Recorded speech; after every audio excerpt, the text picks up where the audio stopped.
Today's reading starts a new week. And guess what the title of this reading is? Yep, you guessed it. Abundance 104. We have Abundance 101, 102, 103, 104. I'm guessing now that this is going to be the pattern for the rest of the month. Of course, I don't know. So I hope you had a good weekend. Hope you got a good start to the week. We're still getting some more rain, which is good because we're still behind on the rainfall. So for all things, be grateful. Thank goodness after this week, the election will be over for another 4 years. I don't know about you, but I'm getting fed up of constant TV ads, which fortunately we miss most of them because we record programs we want to watch and then watch them later on my phone. And I'm sure you're getting the same thing. Emails, texts, both parties, both sides. Anyway, so the thing is, just let it go. Abundance 104. First quote is from Marilyn Sewell, who was the former minister of the First Unitarian Church in, where was it now? Let me have a look, quick look. Portland, Oregon, I think. Yep, Portland, Oregon. She's now Minister Emerita of that. She's a writer. She is an activist. She's a speaker. She's a leader. And she's pretty busy. But she is retired, but she's still pretty busy, which I guess is a good thing. Anyway, this is what she says about cries of the Spirit. Cries of the Spirit. Who can order the holy? It is like a rainforest, dripping, lush, fecund, wild. We enter its abundance at our peril. For here we are called to the wholeness for which we long, but which requires all we are and can hope to be. All or nothing, right? Marilyn Sewell. And Ernest Thomas says, now, suppose that you and all people, while we have independent thinking and our individualizations of God, or the universe, if you prefer, each one a little different, are in reality all using the same mind. There is only one mind. And that was Ernest Holmes in Ideas of Power, page 43. And this is from our writer this month, who says, abundance is the nature of the universe. Excuse me. The universe's unlimited potential exists as energy, and through intelligence becomes matter, in brackets, things, and experience. The universe began with just one element, nitrogen. That expanded rapidly, the Big Bang, and generated heat, leading to the formation of other elements. This is an evolutionary process of becoming, and we're all part of it. The transformation of potential, which we spoke about the other day, into actuality is what we call the creative process, and it is contained within our natural way of being. Think of the potential of a concerto, which existed as pure potential until Wolfgang Amadeus Mozart contemplated it and actualized it as a composition, after which musicians translated this into the actuality of a performance. He says, is there any shortage of music or musical possibilities? No, of course not. Although many things are finite, potential, by its very nature, is always infinite or infinite. There is an endless supply of potential. Potential always actualizes through intelligence. As human beings, we actualize through our human intelligence and have human experiences. This is all a natural process that evolved over eons.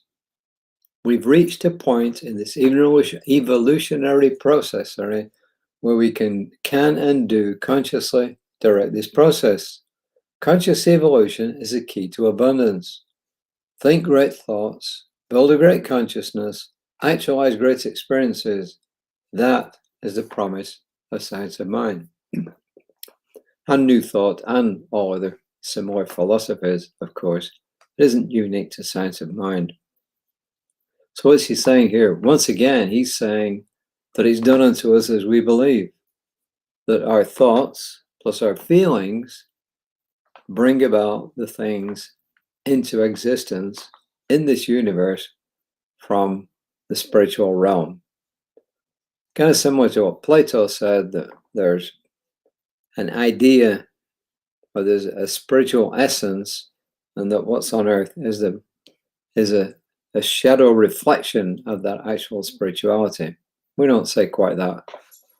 But once again, it's really just talking about how things come into being in the physical universe, and our thoughts plus feelings create what's going on.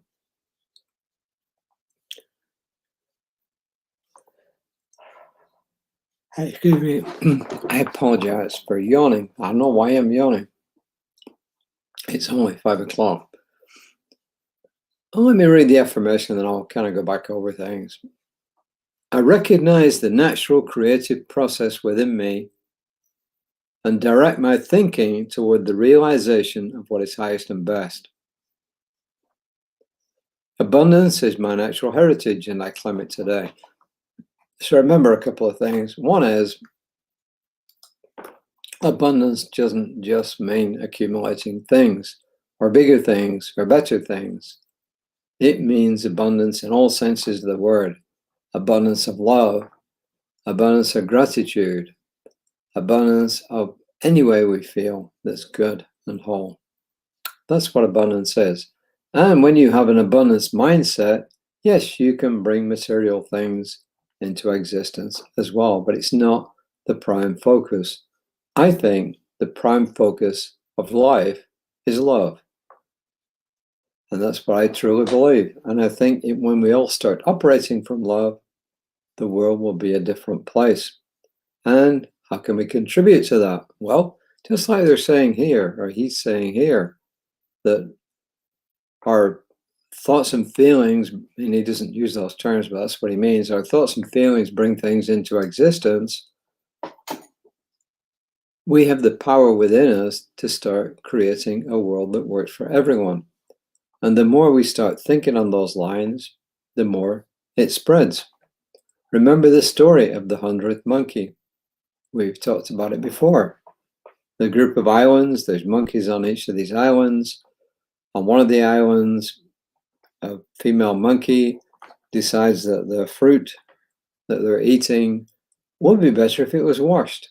So she washes it, and the other monkeys start to copy her. And then when enough of the monkeys start to do that, monkeys on other islands also start to do the same. Even though there's been no physical contact between them, the group subconscious mind of those monkeys is what transmits the idea from one group of monkeys to another, to another, to another, and then they all start doing it. And it's the same thing with human beings. When enough human beings realize that love is at the root of everything, the world will start to change. It has to. Why? Because it's called critical mass. When we reach critical mass, things change.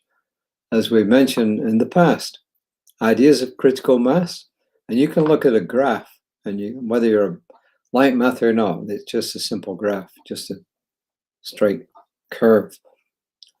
If you look at television, for example, you'll see that for a long time, television just kind of crept along. It was getting adopted a little bit more and more. But then when enough people started adopting television, it just took off. If you look at cell phones, mobile phones, it's the same thing. They went along for a while. People started using them more and more, but it reached a certain point where people started doing that. It's the same thing with love. And this is my theory, that when enough people practice love, think love, feel love, then as we go along, when enough people start doing that, it will reach critical mass and it will take off. So whatever other people are trying to do in the process, it will overtake them. It will become an idea whose time has come. So that's all I got for today's reading. I've got a class tonight to attend. I've got to make our smoothie for tomorrow morning. I always make the smoothie at night beforehand. Why? Because then we can just pull it out of the fridge in the morning and it's already done. Saves time in the morning. So that is my next task after this. After lots of tasks this day and a successful mediation between two people who had got a big disagreement, and now they've got an agreement. They got a signed agreement, which they can take to court. So that's always good. Reverend Lisa could do with some prayers. She and Tom foster cats. They just lost one of their precious cats today. It got sick. They took it to the vet. They were hoping the vet could do something, maybe go to the emergency vet or the special vet. But no, there's nothing they could do. So unfortunately, the cat has passed on and they're grieving. So they would appreciate some prayers in their grief. Some people would say it's only an animal. No. When you have animals and you love them, you have pets and you love them, they're parts of your family. And when you lose them, you grieve and you need support, just like when you lose anybody. So please hold Reverend Lisa in your thoughts. She and Tom, her husband, who's a practitioner, by the way, and I'm sure they will be eternally grateful. So she'll be back tomorrow morning, despite all that, 9:30. I'll be back tomorrow evening. Yeah, that's a really good question, actually. It's either going to be early or it's going to be late. And I just don't know. I'm not quite sure which, because I have to attend a business function at 5 o'clock tomorrow. So I will be back tomorrow sometime between 4 and 8. And that's about the best I can say. So until next time, namaste.